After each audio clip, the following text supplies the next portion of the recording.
In today's lesson, toda kuita ordinal numbers. This is the second unit, grade 7 mathematics. What are going to be our objectives? Saka ma objectives edu, by the end of this unit, you should be able to, number 1, write ordinal numbers up to 100th. Number 2, use ordinal numbers in ranking and positioning. Number 3, write ordinal numbers in words and numerals. Number 4, identify prime numbers in the range 0 to 100.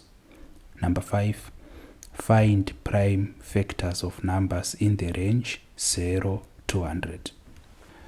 Before we go into the flashback, let us write down our topic. Saka tukutarisa numbers, particularly ordinal numbers.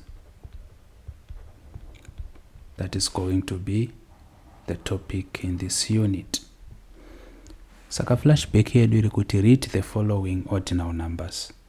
So what I encourage you to do, munotanga maverenga imimi, then mosoterera tichiverenga tese. A, third. B, 9th. C, 11th. D, 13th. E, 18th. F, 50th. G, 20th. H, 23rd. I, 35th. J, 38th. K, 39th. Then yokupedzisira L, 46th. Saka these are the ordinal numbers which we did in grade 6, grade 5 and grade 4. You should be able to read the following ordinal numbers. From there, let us go to our keywords. Saka our keywords are going to be ordinal numbers. We are going to learn about ordinal numbers. Teachers will learn also about the position of ordinal numbers, the rank of ordinal numbers, tozopedzisira neatinoti ma prime factors. Let us get to work. Ordinal numbers.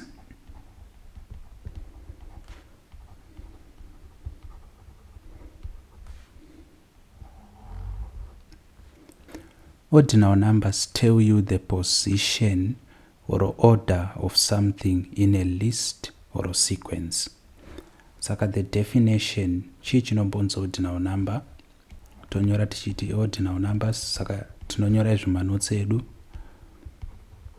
Ordinal numbers tell us the position. Let us underline this word, very important. Mukatarisa munorowana even pama keywords edu. So ordinal numbers tell us the position or order of something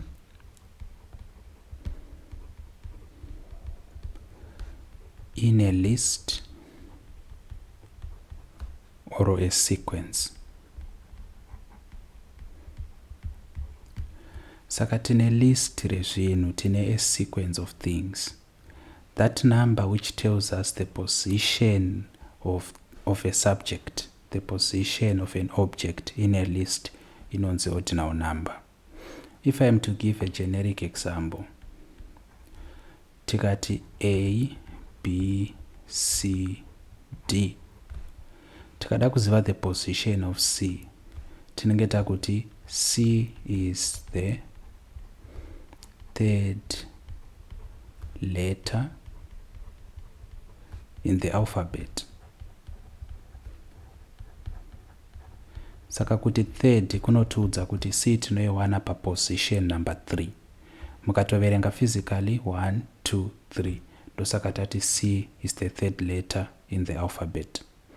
Saka kuti third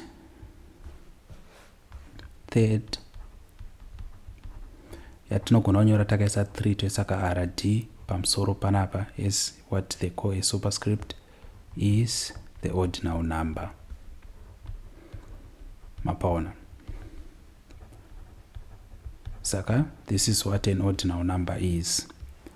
They help answer questions like who came first in a race. And if we want to answer this question, we are going to use ordinal numbers. What is the third month of the year? Saka tataita example 1 pano, katitei example 2. Tikalista the months in the year, tinoti January, February, March, April,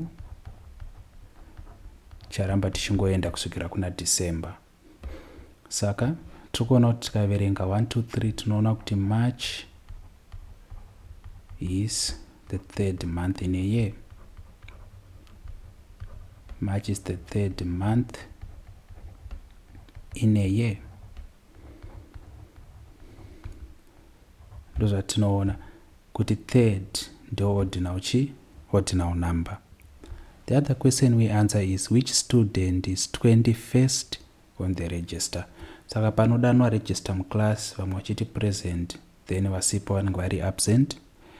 Panodanwa that register ari number 21 ndeupi, ndiko kuti which student is 21st on the register. Ordinal numbers can be written in words or numerals. Saka ngatinyorei futi izvozvo as a note. Saka ma ordinal numbers can be written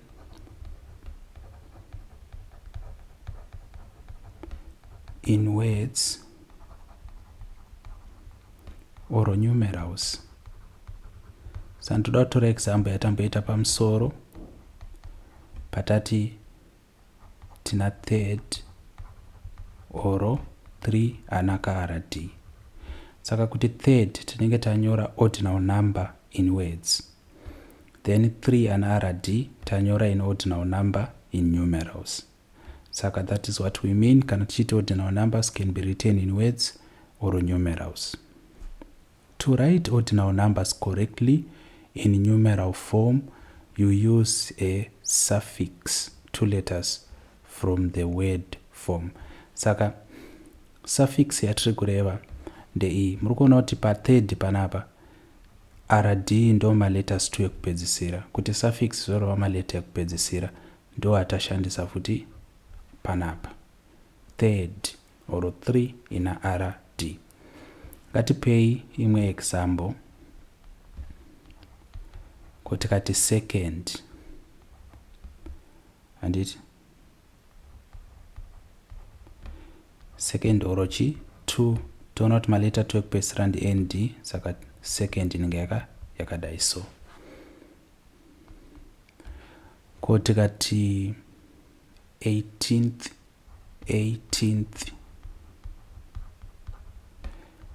takuinyora inenge iri 18 then maleta 2 ekupedzisira ndi th, panapa toti futi chi 18th seizvi.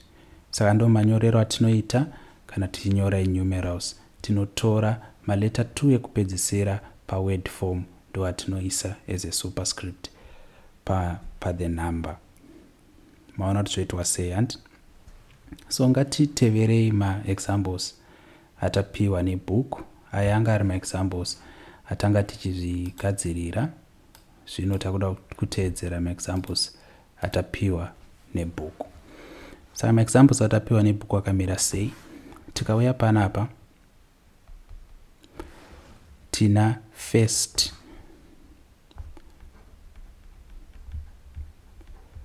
saka first angachinyorwa sei, tinoisa 1, toona kuti st ndo maleta 2 ekupedzisira, saka ndo kuti chi first seizvi. Second taita, third taita, ko fourth, saka fourth yakadai so. Kana takuinyora as a number tunaisa 4 tobataisa th kuti ive fourth. Mapaona. But panapa tikubva tazoudzwa kuti for numbers above 20, look at the last word in the ordinal. Saka 23rd ngatinyore pasi mumanotes medu. For numbers above 20, look at the last word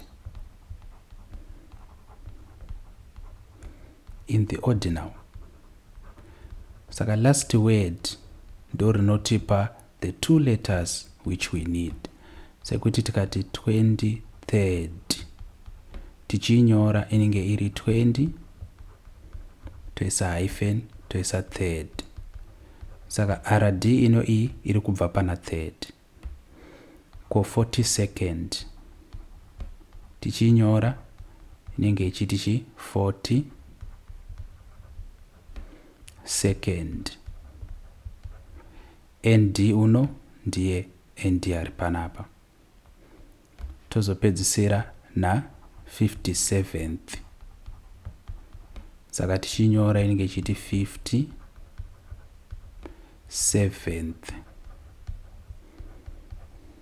th ndiye ashanda futi pa 57th.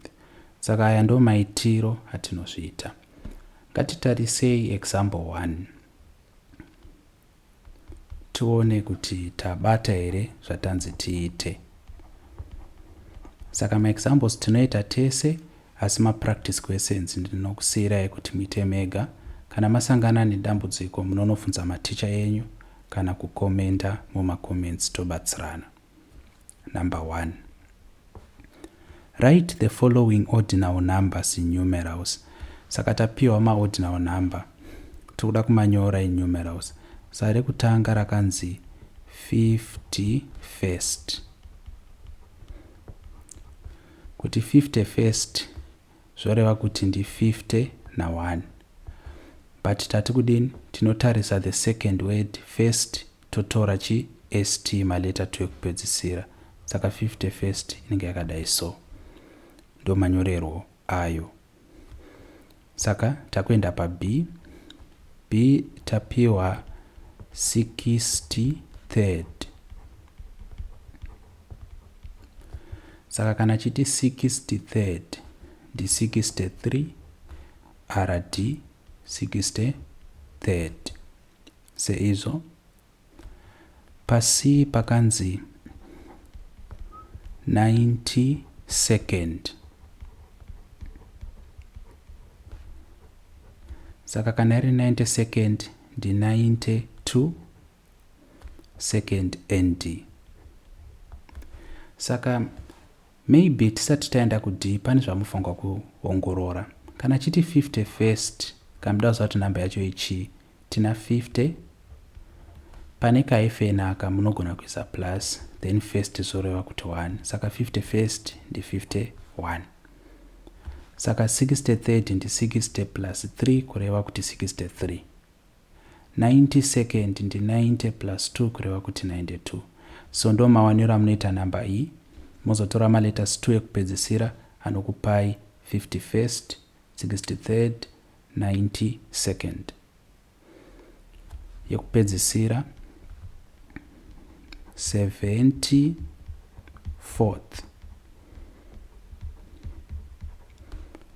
74th ndi 74 none na th.